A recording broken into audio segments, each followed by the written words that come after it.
Hello friends, welcome back to my channel. আজ আমি বানাতে চলেছি ম্যাগি স্যুপ। এই শীতকালে অনেক রকম ধরনের সবজি পাওয়া যায়, তাই এই ম্যাগিটাকে স্যুপ করে বানিয়ে খেলে কিন্তু খুব ভাল লাগে। আশা করি আপনাদের সবাইকে এই রেসিপিটি ভালো লাগবে। চলুন দেখে নিই আজকে আমাদের এই ম্যাগি স্যুপ বানানোর রেসিপি। ম্যাগি স্যুপ বানানোর জন্য সবার প্রথমে আমি একটা কড়াই গরম করে তার মধ্যে দিয়ে দিচ্ছি 3 টেবিল চামচ রিফাইন্ড অয়েল এবং এর মধ্যে আমি দিয়ে দিচ্ছি একটা কাঁচা লঙ্কা কুচি এবং কিছুটা পেঁয়াজ কুচি। এটাকে একটু ভালোভাবে একটু নেড়ে নিতে হবে।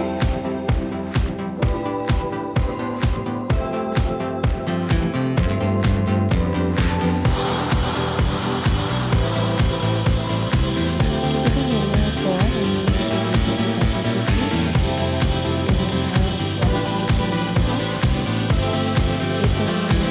দিচ্ছি 1 টিস্পুন লবণ এবং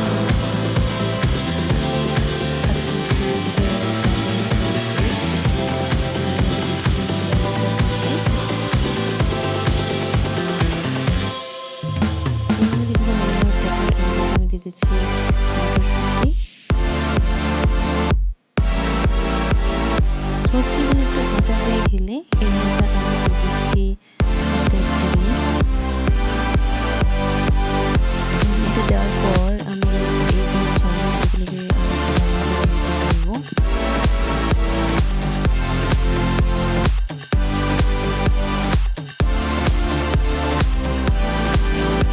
এইভাবে কিছুক্ষণ ডিমটাকে ভেজে নেওয়ার পর এর মধ্যে আমি দিয়ে দিচ্ছি ম্যাগি মশলা এবং আরও খানিকক্ষণ একটু নেড়ে নিচ্ছি যাতে মশলাটা ভালোভাবে মিশে যায়।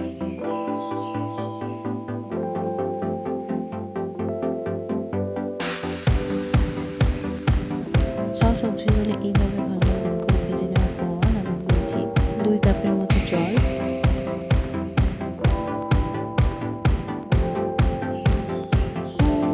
এবং আমার যে ম্যাগির মশলাটা অর্ধেক ছিল সেটা আমি পুরোটা এর মধ্যে দিয়ে দিচ্ছি।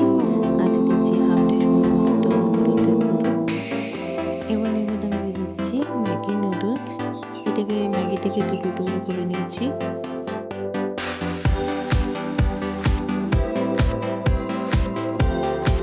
এর মধ্যে আমি দিয়ে দিচ্ছি আরও 1 কাপের মতো জল।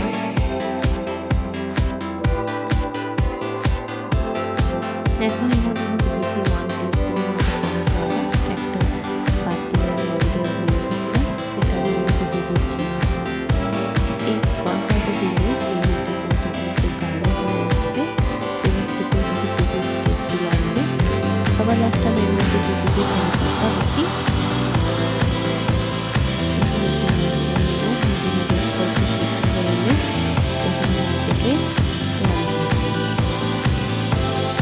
এইভাবে নুডলসটাকে একটু ভেজে নিয়ে নেব।